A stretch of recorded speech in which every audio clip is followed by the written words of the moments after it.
James for three.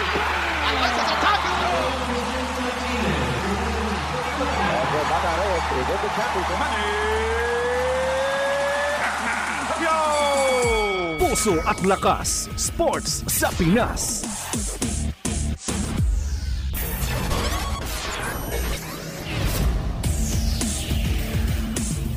Isang mapagpalang Sabado sa inyo mga teammates. Ito po si Coach Jojo Villa ng Fellowship of Christian Athletes at ito ang programang Puso at Lakas Sports sa Pinas sa 702 DZAS FEBC Radio TV. Welcome sa mga teammates natin na nakikinig sa atin via DWAY 104.3 FM Care Radio sa Bicol, sa DXFE 1197 The Good News Radio sa Davao Region, sa DZRK 106.3 FM Radyo Kapit Bisig sa Palawan, sa DXAS 1116 Your Community Radio sa Zamboanga. Tayo rin po ay napapakinggan via online streaming sa Facebook page natin sa Puso at Lakas Sports sa Pinas, sa FEBC 702 DZAS o kaya sa febc.ph. Batiin ko lang po ang ating mga teammates na madalas makinig sa atin, si Ben and Maricar Loriaga, Rosemary Garmino, Kyle Joshua Chan, Nora Cancela, Faustina Habla, Coach Glendino Gopez, Gregorio Jr. Tan, Edwin Villesa, Nilo Divina, Lordan Molion, and Aaron Ray Gatcho. Sa pagbabalik ng Puso at Lakas, ang ating guest ay isang taekwondo athlete, babae siya, and brown belter. Ang sport niya ay yung Taekwondo Pumse. Ito yung exhibition. Puso at Lakas, Sports sa Pinas. Wasted. Familiar ka ba sa pakiramdam na ito? Natapos ang araw na parang wala kang nagawa. Useless. Nasayang na araw. Kaibigan, sabi sa 1 Corinthians 15:58, maging matatag kayo at huwag magpapatinag. Lagi kayong magsipag sa paglilingkod sa Panginoon. Kasi alam niyong hindi nasasayang ang mga efforts niyo para sa Kanya. Kaya, gawin mo ito araw-araw. Pagising mo sa umaga, Lord, bless the work of my hands. Ialay mo sa Diyos ang lahat ng iyong mga activity, schoolwork man yan, assignment o trabaho, at siya ang bahalang magpala hanggang sa matapos mo ang gawain ito. Sumasayang papawid mula sa Maynila. Ito ang Far East Broadcasting Company Philippines. FEBC. Himpilang 702 DZAS. Agapay ng Sambayanan. Pusong kampyon. Siya na nga, luha at galak. Mga sikreto ng marubdob na ensayo at pagtatagumpay sa larangan ng sports. Pusong kampyon. Magandang hapon mga kaagapay. Our guest is a taekwondo athlete, brown belter. Naku, isang step na lang siya ay black belt, no? At ang sport niya is taekwondo pumse. Pumse is ito yung walang contact, no? And let's know more about the sport as we welcome Gili Salvo. Hi, Gili. Hello po. Gili, can you tell us ano ba tong taekwondo na pumse? Okay. Taekwondo Pumse po, it's more on no physical contact po siya with another player, pero it's more on specific movements and techniques na form po siya, so it's scripted na susundan mo lang, pero precise siya and with power and flexibility. Alam mo, pag nakakapanood ako ng yung Pumse, no, parang pati ako kumikids eh. Parang, kasi nakikita ko na very precise, tapos ang ganda ng mga kicks, tapos, how can you say it, na talagang, when I say elegant, no, malinis tignan, maganda yung sipa, maganda yung suntok, tapos yung execution, flawless. Pero syempre sa mga judges, mahigpit yung mga judges, no? And I know Yes. that you participated, I think, was it last week or 2 weeks ago, sa isang competition. And kamusta yung competition mo sa Pumse dito sa Baguio City? Oh, yung recent ko po na competition, um, okay lang naman po. Masaya naman po ako kasi I know I did my best. Pero deep inside, feeling ko kaya ko pong galingan pa. I can improve more. Pero nakakakaba po talaga siya. Pero kayang-kaya naman po. Mm. Jilly, paano ka ba dito na-involve sa sport na taekwondo? Una, was this your first sport? Or nakita mo lang, maybe meron kang sport na iba and then eventually nahanap na ito pala yung sport na gusto ko? Mm. Taekwondo po, ito po talaga yung first sport ko. Kasi na-intrigue lang po ako sa kuya ko kasi ever since nag-start po siya ng taekwondo, sumunod na po ako. And pumayag na pan po yung mother ko kasi meron po akong asthma and nakakatulong po siya sa asthma ko. Kaya sa una parang pang-pa-develop lang ng physical fitness ko para mas gumana yung lungs ko ng maayos. Pero tumagal ng tumagal and yun, sineryoso ko na ng sineryoso yung pagtitaekwondo ko po. Mm. Alam mo, ang taekwondo, no, I love it kasi una, it teaches you yung self-defense, no? And maganda siya sa babae, lalo na you could protect yourself against yung mga masasamang elemento sa mundong ito, no? And para pag medyo niloloko-loko ka or binubuli ka, baka medyo pwede mong i-jab, no? Para, tama na kayo. But, di ba, sa sport ng taekwondo, I think ang importante dito is yung self-control. Kasi, kung ano yung natutunan nyo dito sa gym, di ba? Ano bang tawag nyo sa gym ng taekwondo?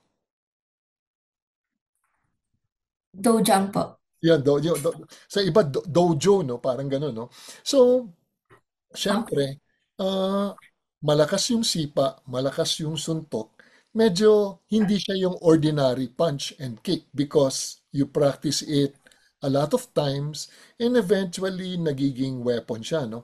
Um, Jilly, kamusta naman can you walk us through your first year, no, as a student of Taekwondo? Ilang taong ka ba nung nag-umpisa ka ng mag-aral ng Taekwondo? Um, nung first time ko po, for 4 years old pa ata po ako noon. So, parang 3 and a half. Tapos, nung first time ko po, actually, parang hindi ko po masyadong maalala kasi sobrang bata ko po noon. Yung siguro po sa mga first year ko, sobrang saya ko po kasi para lang po ako naglalaro. Pero minsan parang mahirap pero masaya pa rin ako. Tapos sobrang saya po kasi gawa ako ng friends, tapos nag exert din ako sa physical activities. Tapos parang lalo akong nagiging energetic, sumasaya. And yun po para sa first year ko. Mm, alam mo, pag nakita ako ng mga nagta-taekwondo, no, yung mga bata, no, last Saturday, nasa gym ako, yung my daughter is into wushu, and then, after wushu, nandun yung, yung taekwondo class, no, nakita ko yung kuya mo, who is a black belt instructor, no, dito sa UFC gym sa Baguio, near Session Road, no. And parang sabi ko, ang liliit, nakakatuwa, no? Kasi to them, it is fun because nandun yung component of play. Di ba? Di ba, mas nag-enjoy tayo pag tayo ay naglalaro. Di ba? So at an early age, when the sport is introduced as a game or something that you play, nag-enjoy yung bata, no? Laro muna, laro-laro, sipa-sipa hanggang eventually, di ba, na ma-master niya na yung moves. Maganda nga, you start at an early age, no?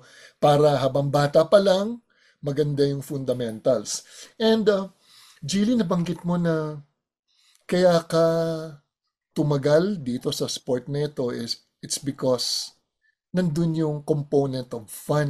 you're enjoying, no? Tapos you get to meet friends, no? And hanggang ngayon ba ganun pa rin when you go to the gym? O medyo seryoso na to dahil tayo lang. Medyo matanda na ako, no? I'm already 16 years old or 17 years old and medyo iba na yung focus ko, no? Dati may konting play pero may konting harutan, but now it is more on execution. So, hindi ka lang nag-enjoy, but it improve your lungs because of asthma. So, hindi ka na ba nagka-asthma because of this or nabawasan?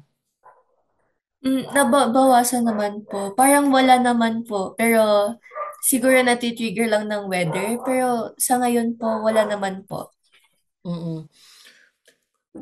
Jilly, ano ang magandang experience mo? Early years, ha? Palagi mo ng less than 10 years. What was your memorable experience dito being an athlete sa taekwondo nung ikaw ay bata? Siguro po yung mga one of the memorable na experiences ko po during my younger years hanggang ngayon. Siguro yung feeling po after manalo, yung after ng competition mo, may medal ka, tapos may handa sila para sa'yo, masaya sila. Kasi after po nun parang mapapaisip ka na, okay, nagawa ko yung dapat kong gawin, na-execute ko ng maayos, kaya masaya sila para sa akin. So para sa akin po, yun po yung pinaka magandang feeling sa competition or sa taekwondo po. Hmm. You were telling me, no, na winning. So, when you say winning, ano ba ang position na pinanalunan mo nung ikaw ay bata pa? Okay. Nung bata po kasi ako, may nickname po ako dati kasi magaling po ako nung bata ko. So, gold medalist po talaga ako dati.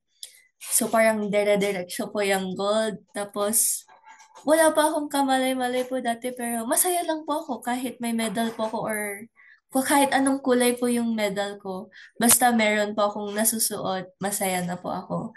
Kaya ganun po. Kasi alam ko pong nag-pay off yung hard work na in-exceed ko sa training namin. So, yun po. Alam mo, Jilly, no? Siyempre lahat tayo gusto natin magkaroon ng medal.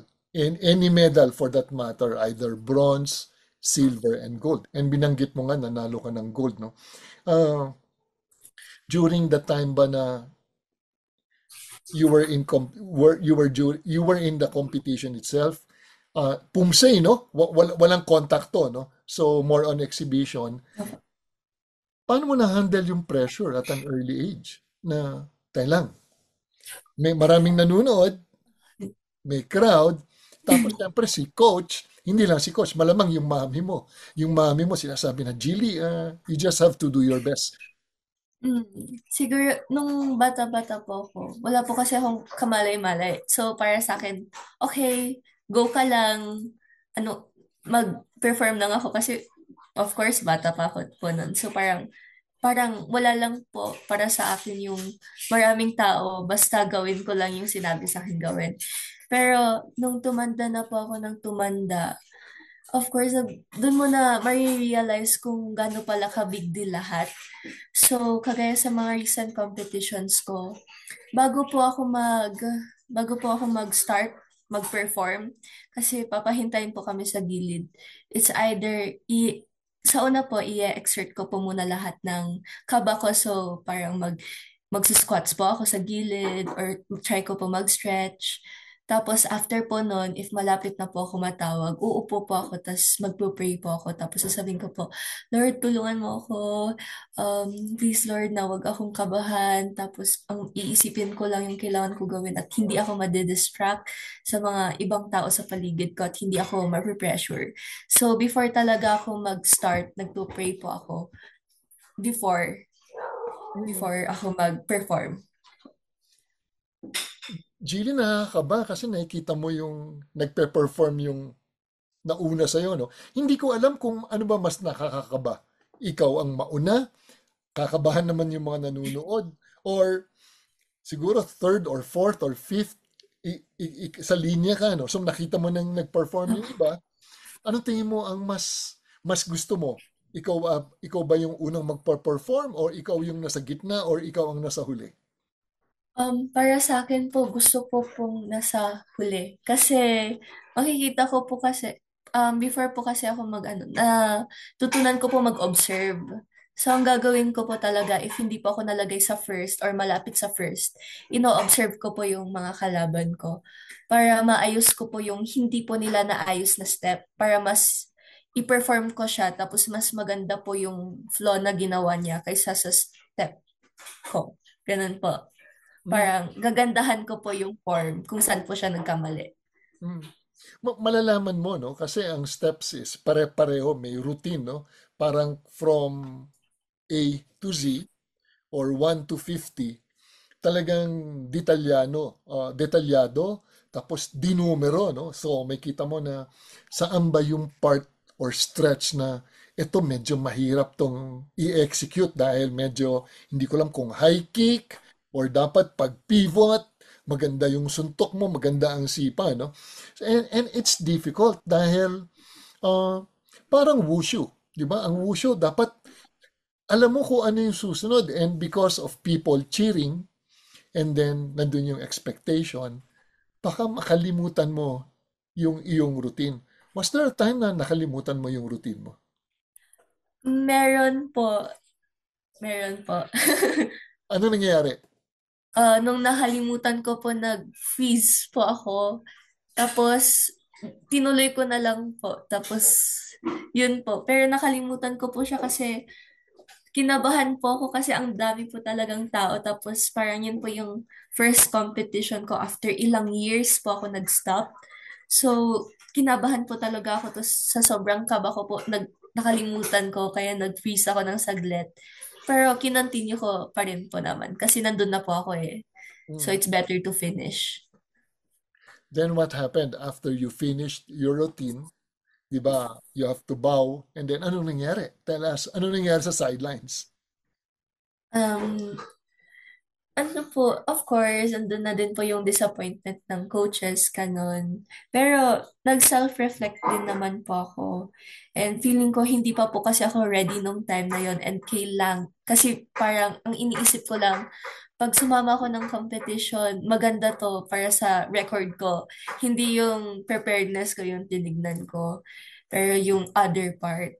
Tapos, doon ko po napagtanto na kailangan ko pa mag-improve. So, hindi ko na-memorize. Feeling ko rin, hindi ko rin po na-execute na maayos. So, ang ginawa ko na lang po, nag-focus ako sa mga mali kong ginawa and trinay ko pa mag-improve more para sa next time naman. Prepared na ako and mas maganda yung execution. Alam mo, after a routine, no, malalaman mo kung ano yung mistakes mo or dito nga nakalimutan mo, mas may isip mo paulit-ulit ano no yung visualize mo siya sa iyong mind na ito pala dapat yung ginawa ko, no, just like when you're reading a script, no, a presentation, doing a PowerPoint, na pagkatapos mong magawa yung presentation mo, doon mo makikita na ito pala dapat ang ginawa ko, no. So it boils down to practice, it boils down to preparation. Jilly, sa'yo, no? What makes a good athlete? Tingin mo, ano ang mga katangian na meron ka or at the same time mga katangian na hinahanap mo sa isang atleta? Bakit siya nag-succeed? Ano yung tingin mo? Top 2 or top 3? Okay po. So, para po sa akin, first, self-discipline, sportsmanship, and um, faith in God. Pwede po magdagdag ng isa. Siyempre naman. Okay. So, yung next po is, of course, andun na po yung faith in God. And yung last po is yung knowing how to accept criticism. Okay. Isa-isahin natin. Ano yung number 1? Unahin ko na lang po yung having faith in God. Okay, having faith in God. Okay. Bakit tingin mo importante yung having faith in God? Kasi po, in everything you do, dapat nandun po si Lord sa puso mo. Hindi po pwedeng may ginagawa ka and iniisip mo lang yun para sa sarili mo. Pero dapat nandun pa rin si Lord. And alam mo kung bakit mo ginagawa. And also, tinuturo po kasi niya tayong maging humble in everything we do. Mm-mm. Um, Alam mo, Jilly, no, lahat tayo, we are a creation or created. And being a creation, it means that there is a creator. And ang importante dito, malaman natin na ano ba ang purpose ng ating Panginoon sa ating buhay, no? Hindi naman ang Panginoon nung ginawa tayo, bawat isa sa atin, meron siyang purpose. And if we do not know our purpose, it's like ano tayo a ship in an ocean na walang direksyon. But ikaw binanggit mo nga faith in God and being an athlete right now, you depend on Him and then you ask Him, Lord, tulungan mo ako dito sa routine na ito. So number 1 is faith in God. Ano yung, kasi 4 yung binanggit mo. Ano yung second na katangian na gusto mo? Self-discipline po. Okay, why self-discipline? Kasi po, if you want to be good at a specific technique po, kunyari gusto mo po mataas yung sipa mo, pero hindi mo po kaya, hindi mo po pwedeng i-visualize lang sa utak mo na, tataasan ko sipa ko, pero wala ka pong ginagawa. So, kung gusto mo po maging parang flexible or maging mas malakas, dapat andun po yung self-discipline na ginagawa mo to at your assigned date.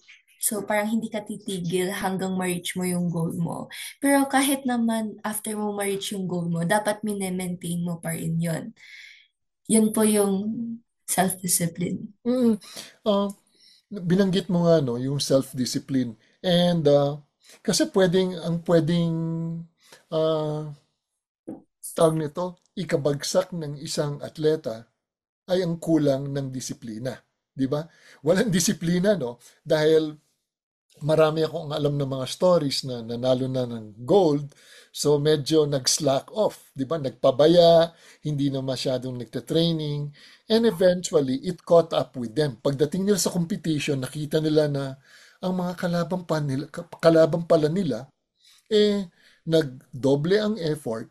So, nakita nila, wow, mas magaling na, hindi lang yon, mas magaling na sa kanila kasi nagpabaya sila. So number 1 is faith in God. Number 2 is self-discipline. Ano yung pangatlo mo? Yung pangatlo ko po, being humble po ata. Okay, being humble. Okay, bakit importante ang being Ay, humble? opo, being humble and sportsmanship. Yan, Okay. parang same din po. Okay, bakit importante sa iyo yun? Importante po sa akin yun kasi after po kasi, yung iba po kasi, based on my observations po, after po nila manalo, let's say naka-gold po sila, parang show off po nila sa ibang tao na hindi na-reach yung gold na yon. So, para sa akin naman po, if nanalo ka na and mas mataas kaysa dun sa kasama mo, hindi mo po kailangan i-show off. Pero as much as possible, you keep it to yourself or your family. Or hindi naman po yung parang, sige sa akin lang to, nanalo ako. Pero alamin pa rin natin, we should consider the feelings of others then. And dun po sa pagiging sportsmanship din po is, if natalo ka po, and hindi mo na gusto yung goal mo, dapat hindi ka po magagalit or hindi ka hindi kasi fair, ganun minsan. Pero dapat iniisip din po natin sa sarili natin yung dapat nating ginawa, yung mga mistakes natin, kung ano pa yung pwede nating gawin para ma-improve. So, all in all, yun po.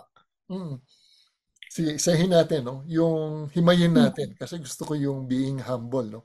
Humble means not bragging off, no? Yung, especially pag nanalo ka na, no? Medyo, I like what you said na consider the feelings of others. Bakit ba naging importante sa iyo na you also have to consider the feelings of others? May mga nakita ka na ba na nanalo tapos nag-show off and because of that medyo hindi naman nabawasan siya ng kaibigan, pero yung ang tingin sa kanya ng ibang tao, ay nako, sumobra naman ang yabang nito. Meron ka bang alam na mga ganong sitwasyon? Actually po, naranasan ko na po yan. Nakakababa po kasi siya ng self-confidence. And sure naman po, kung sa iba naman po, nag-brag ka about sa sarili mo na, ako nakagold, ikaw, ganyan lang. Nakakababa po talaga siya ng self-confidence kasi napapaisip siya na, baka hindi kasi ako made para sa sport na to or dapat pala hindi ko ginagawa to kasi di naman ako magaling. Pero dapat hindi ka dapat nagbo-brag off. Mm. Dapat parang nagiging inspiration ka sa iba kaysa na binabrag mo lang yung sarili mo. Yan po. Mm. Ah, may kasabihan na you should be humble in victory, 'di ba? Pag ikaw ay nanalo, yes, we can celebrate and then okay, thank you Lord dahil kung hindi sa iyo hindi mo ako binigyan ng talento na ito, I could not become a better athlete, no? Kung hindi mo ako binigyan ng talent. Kasi yung talent, binigay ni Lord yun, no? Yung skill, yun yung dine-develop mo, di ba? Yun yung kailangan mong trabahuhin. And also being humble in victory, ang kabila naman nun is gracious in defeat. Pag natalo ka, uh, accept and admit na may mga kalaban ka na they also worked very hard, 'di ba? Hindi lang they worked very hard, baka they worked harder than you, 'di ba? Hindi mo lang alam, no? And yung sportsmanship dito and being humble, it goes together, no? Uh, meron ka bang alam na sitwasyon or baka ikaw na experience mo na ikaw ay mismo medyo naging mayabang or when I say proud, nag-gold ka na, tapos hindi ka na masyadong nag-ensayo, feeling mo, na-achieve mo na. May nangyari ba sa'yo or muntik nang mangyari sa'yo? Siguro po, meron pong time na hindi ko po matanggap yung defeat ko na hindi dapat ako yan, tapos bias lang yung judges. Dapat ako yung panalo. Pero nung watch ko po yung video, sabi ko, okay, may mga mali ako, kailangan ko tanggapin. And bawi na lang ako next time para mas maganda pa. Kasi kaya ko talagang gandahan yung performance ko. Pero dito, nakikita ko yung flaws. So, di ko muna isisisi lahat sa judges. Um, Gagawin ko muna yung best ko para mag-improve. Kaya maganda din pong tanggapin mo yung mistake mo kaysa na hindi mo po siya matanggap tapos pinaglalaban mo po yung mali. Hmm. Tingin mo ano ang repercussion pag inisip mo na hindi, dapat ako ang nanalo. Mabuti nga binanggit mo na may video, di ba? Paano kung walang video, no? And ang feeling mo na hindi, dapat ako nanalo kasi mas magaling ako. Tingin mo ano ang bad effects nun? Ano po, hindi mo po matanggap yung mali, tapos hindi mo din po alam kung saan ka mag improve or baka nga iisipin mo po na hindi ko na kailangan galingan pa kasi magaling naman ako.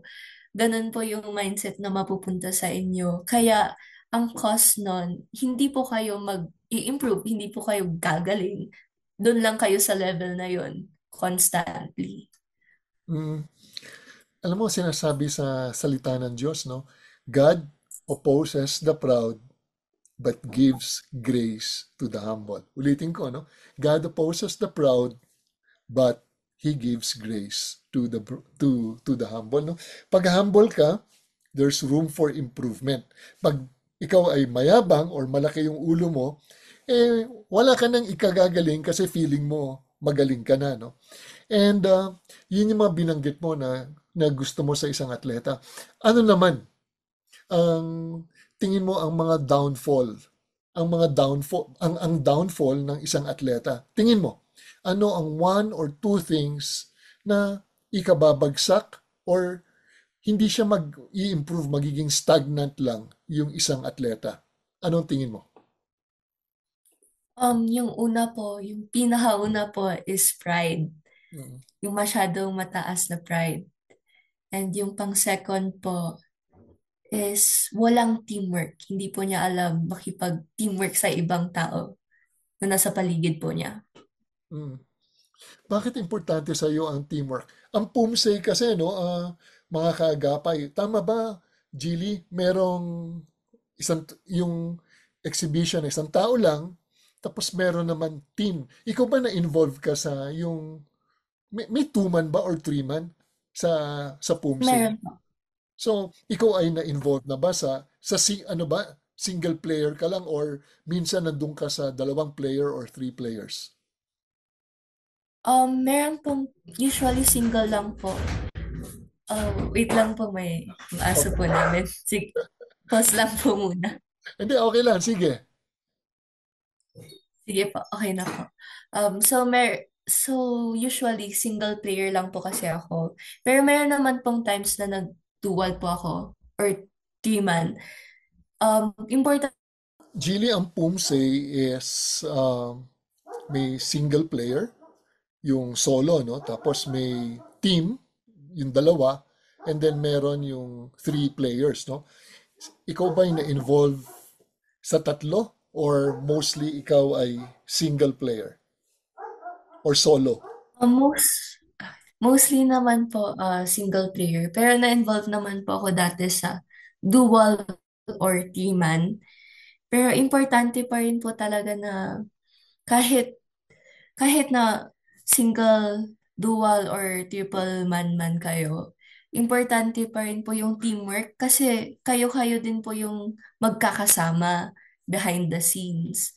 So, naka-interest sa nakikita nyo, parang kunyari nag-forms ako, tas may mali, sasabihin sa akin ng ka-teammate ko na hindi maganda tignan yung ganyan mo. And it's my job na ayusin yung sinabi niya sa akin na mali para mas maganda yung execution. So importante pa rin po yung teamwork sa PUMSE kahit na hindi kayo magka-teaman, dual, kasi kayo-kayo din po yung nagtutulungan behind the scenes. O may kasabihan, no, sa salita ng Diyos, no? Iron sharpens iron. So one person sharpens another. Kung yung teammate mo ay concerned sa'yo, sasabihin niya sa'yo na, Gili, ito yung mga kailangan mong improvements. Pati ikaw naman, pag may nakita kang needs improvement sa kanya, kailangan mong sabihin yon. Kasi pag hindi mo sinabi yon, yung maling ginagawa niya, patuloy-tuloy yon, patuloy-tuloy, and then nagiging habit, no? And nagiging bad habit, no? Nagiging automation yon, no? And papasok rin dito yung dapat hindi ka balat sibuyas. When I say balat sibuyas, ikaw ay humble enough to accept. Ayoko naman sabihin criticism. Correction muna, no? Correction. After the game, yung criticism na pag tinanong niya, anong tingin mo ang pwede kong i-improve? Sabi mo correction and then that person can take it as a correction or positive criticism. And napag-usapan natin, no, ano yung mga ikinababagsak, no? Una yung sinabi mo na walang teamwork, no? Solo artist, feeling niya na I am good enough or masyado na malaki ang ulo ko, hindi na ako makikinig sa ibang tao. So ano pa ang tingin mo ang isa sa mga attributes na ikinababagsak besides hindi siya team player? Di ba? Ayaw niyang makipagtrabaho sa isang grupo. Ano pa tingin mo ang mga attributes ng isang player na ikinabagsak? Para sa akin po, yung pagkataas po ng pride nila. Yun po. Yung sobrang taas na pride. Wow! Nakakita ka na ba ng ganyan? Na talagang sobrang laki ng ulo hindi nakasya sa pintuan dahil feeling niya siya na pinakamagaling? Meron po. Oo. Napagsabihan ba siya?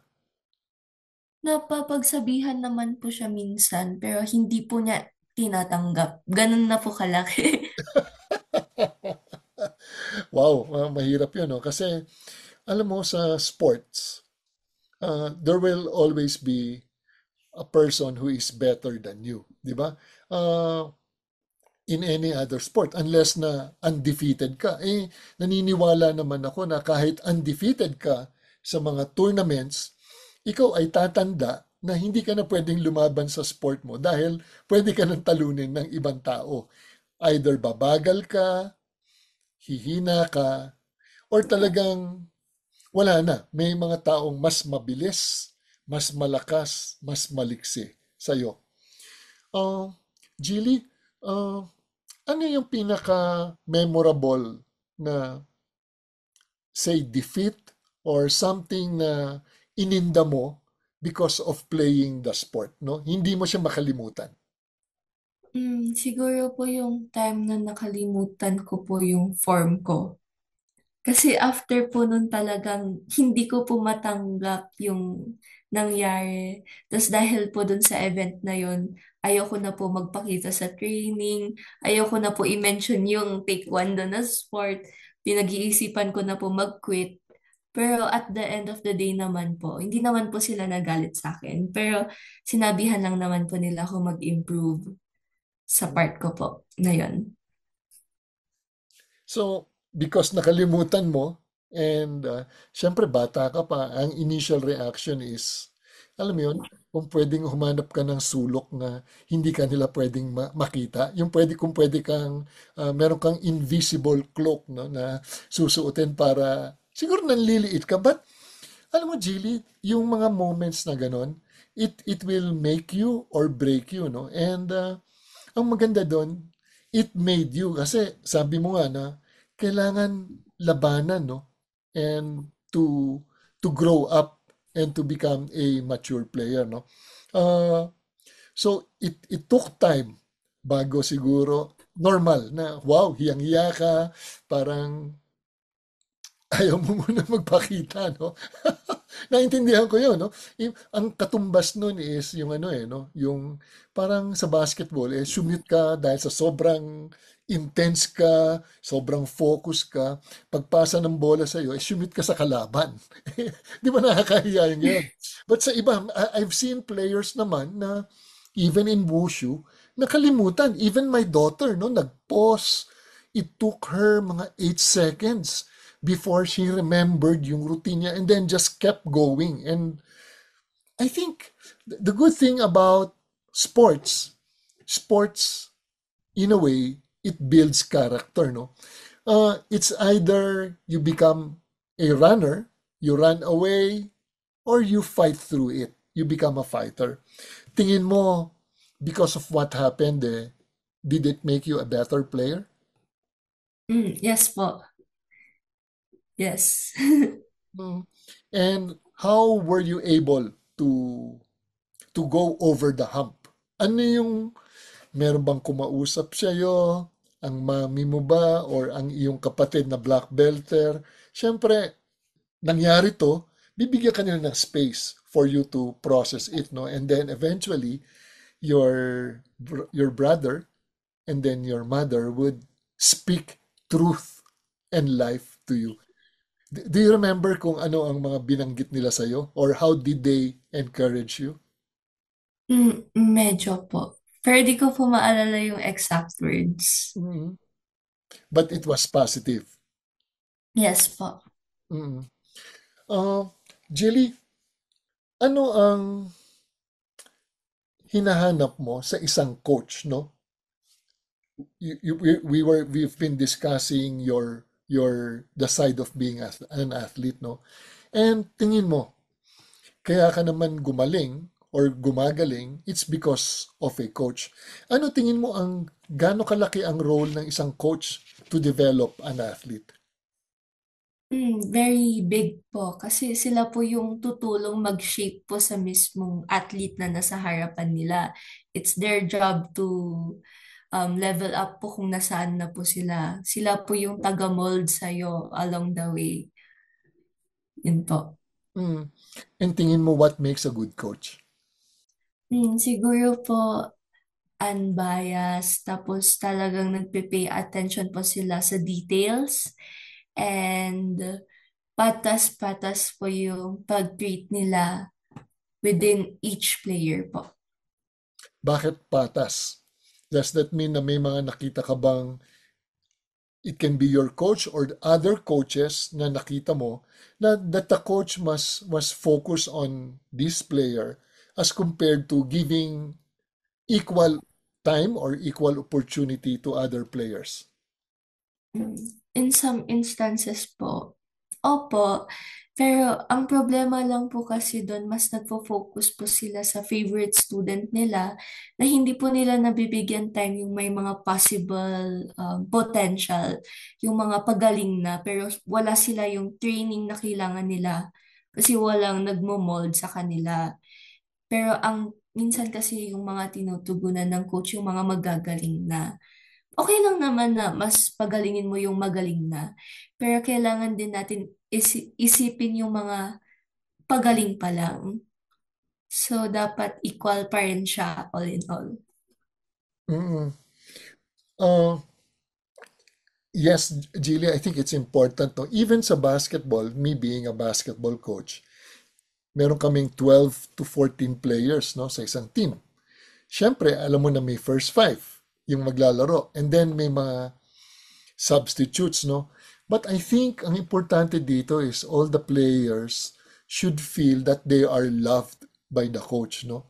Kahit sabihin mong hindi sila kasing galing, kasi gano'n naman talaga. May mga players na mas magaling, mas may talento, mas mabilis. But eventually, if the coach makes them feel that they are loved, to them, it's okay being part of a team, no? Hindi ka ba nahihirapan dahil you've been doing taekwondo and then nag-aaral ka? Paano mo siya nababalance? Doon na po papasok ulit ang self-discipline.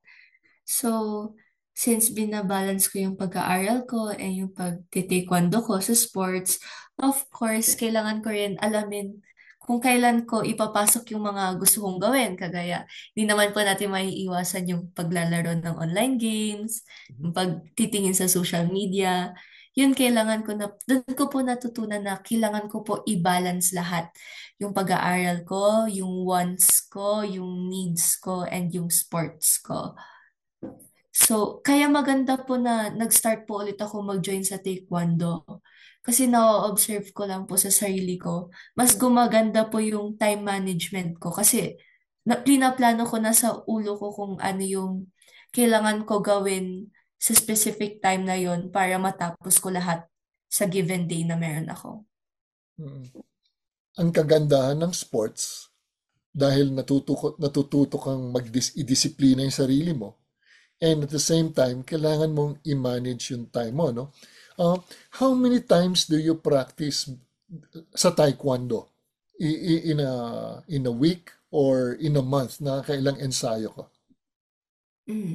Siguro po pagdating sa, kung malapit na po yung competition, as much as possible nag-everyday po ako, except Sunday po. Pero mostly dapat everyday. Pero kung wala pong competition or kakatapos lang, try ko pa rin po maging consistent. So, mga 3 to 4 times a week po. Alam mo, Jilly, being an athlete, kailangan ng time management because you spend a lot of time dito sa dojo and we only have 24 hours a day, no? So, kailangan pong mag-aaral, di ba? And then, kailangan mo matulog.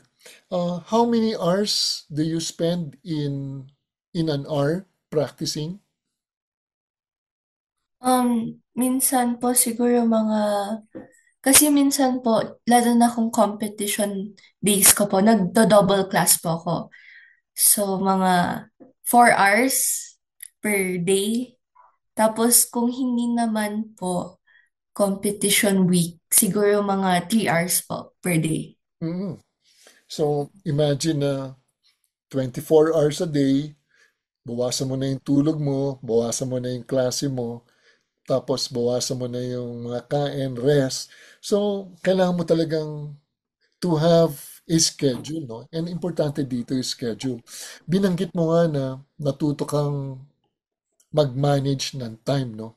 And kung hindi ka siguro atleta, siguro you are going to make not good use of this time. Baka kung ano-ano nang gagawin mo, baka nasa Facebook ka, nasa Instagram ka, instead of doing things na masasabi mo na maganda yung epekto sa iyong katawan, sa iyong puso, at sa iyong kaisipan. No? And tingin mo, anong benefits of playing taekwondo? Besides yung besides yung cardiovascular na nag-improve yung iyong yung sa asthma, mas maganda na yung paghinga mo. Anong tingin mo ang magandang epekto ng being in sports?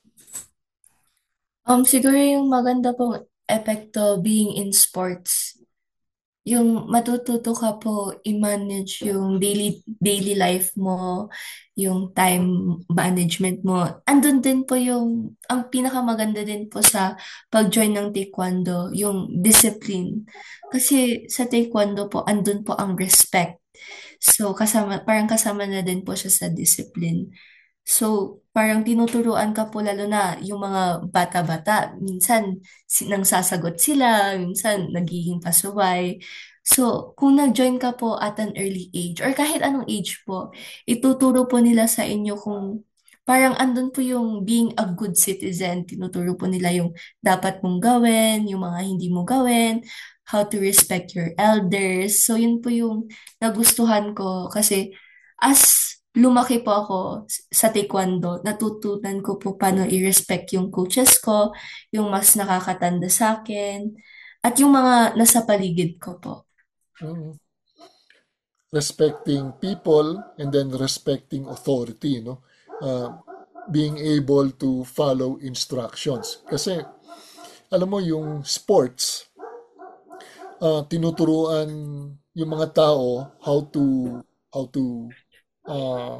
act accordingly dito sa rules ng isang team, no? It's either hindi pwedeng may sarili kang diskarte kasi may flow, 'di ba? Sa taekwondo, may practice, dapat pare-pareho yung step, pare-pareho yung move, pare-pareho yung taas ng kick, pare-pareho yung suntok, pare-pareho yung pivot. Hindi pwedeng magkakaiba kasi ang sakit sa mata tignan. 'Di ba? Pag walang cohesion or tinatawag na teamwork. Jilly, sa mga nakikinig sa atin, no?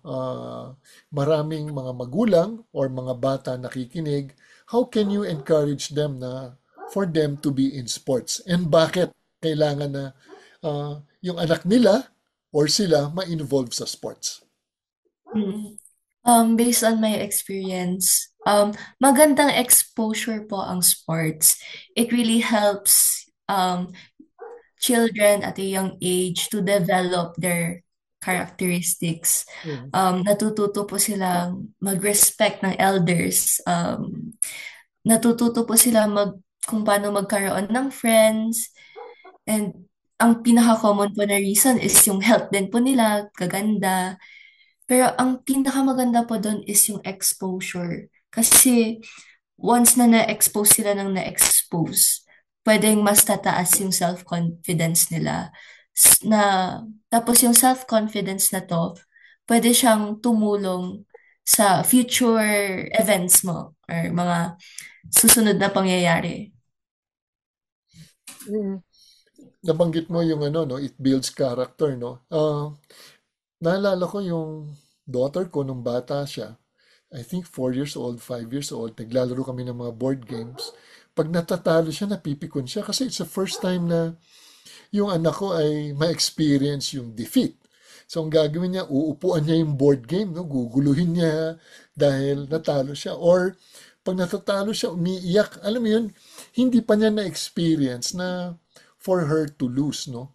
And ang kagandahan sa sports at an early age, it teaches you yung the ups and downs of competition. There are times na panalo ka, siyempre masaya tayo.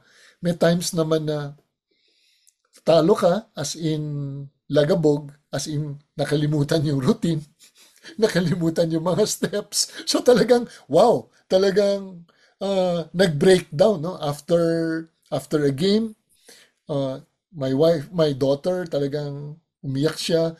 Sa iyo, hindi ko alam kung umiyak ka or deep inside umiiyak ka, pero gusto mong magtago na, wow, nahiya ako, nakalimutan ko yung routine. But ang kagandahan nun, Jilly, hindi ka nag-quit no? You continued doing the routine, and then may konting shame dahil syempre ang expectation mo is that you would perform well, but competition iba. Ang competition kasi may pressure, no? When I say pressure, positive pressure, it teaches you how to react, no? Sa mundong ito, na there's always going to be pressure, and how you respond to it, yun yung importante, no? You can run away or you can fight and climb back or climb the ladder back towards na hindi, I won't quit, I will be a fighter, and I will go through this and process it and become a better person. Gusto ko rin yung yung binanggit mo, respect for authority, and then respect for elders. It's importante no na naman ang pwede mong i-encourage sa mga magulang. Yung mga magulang na may mga atleta na naglaro. Ano dapat ang role ng isang magulang sa mga atleta? Para po sa akin, based ulit po sa experience ko, is being there po para sa anak nyo, being supportive, being caring. Kung parang may nangyari, umiyak siya dahil hindi niya nakuha yung gusto niya, be present dun sa situation na yon. Hindi ko naman po sinasabi na kung umiyak siya, natalo siya, sige, konsintiduhin mo, sabihin mo na, oo, deserve mo yung gold, hindi mo dapat deserve yung place na yan. Pero pwede mo namang i-encourage yung anak mo na okay lang yan, natalo ka, okay lang yan, tanggapin mo, you do better next time. And learn to accept your defeat. And yung sadness or yung grief na nararamdaman mo dahil dun sa defeat mo, i-transform mo siya sa pag-iisip na, okay, I need to do better. Ganun po. Learning from experience, learning from adversity, no? Ang pumasok tuloy sa akin na Bible verse sa akin is weeping, no? Doon sa mga natatalo. Siyempre, you've prepared for it, worked hard for it, gave everything. Minsan nakakalimutan mo nga, but weeping may come the whole night, no? But a shout of joy comes in the morning. At the following day, we're still blessed na we get to practice again and then be part of another competition so that we will end up being a better athlete and then being a better person. Ang importante doon is, after everything else, we end up being better and eventually the best person that we could possibly be. Jilly, I'd like to share this verse no sa ating mga nakikinig and even sa'yo. Dito sa Psalm 50 verse 15, Psalm 50 verse 15, sabi ng Panginoon, "And call me in the day of trouble, I will deliver you, and you will honor me." Just like in any defeat, any adversity, we call on the Lord, we ask Him, Lord, tulungan mo ako, no? Just like si Jilly, during competition, talagang niluluhod niya, asking for the Lord, Lord, tulungan mo ako dahil hindi ko kakayanin to on my own strength. Help me to not to forget no yung mga aking practice, and eventually kung ano yung mga kailangan kong gawin, ma-execute ko ng maganda, no? Because I'm doing this not only for myself, not only for my family, I'm doing this for you as a form of worship, no? Thank you, Jilly, sa iyong storya na yes, ang buhay ng isang atleta hindi siya madali. May wins, may losses, may hardship sa practice, may hardship sa klase, di ba? May hardship pag nakalimutan yung routine, and then pag may klase pa, kailangan mag-aral, kailangan i-maintain yung grades. But the good thing about it is, it teaches us to be disciplined, i-manage yung oras, so that we would become better in everything we do. So, mga teammates, maraming salamat sa inyong pakikinig. Ito po si Coach Jojo Villa ng Fellowship of Christian Athletes at inyong napakinggan ang programang Puso at Lakas Sports sa Pinas sa 702 DZAS, FEBC Radio TV, agapay ng Sambayanan, miyembro ng KBP, kapisanan ng mga broadcaster ng Pilipinas. Magandang Sabado po sa inyong lahat. Puso at Lakas Sports sa Pinas.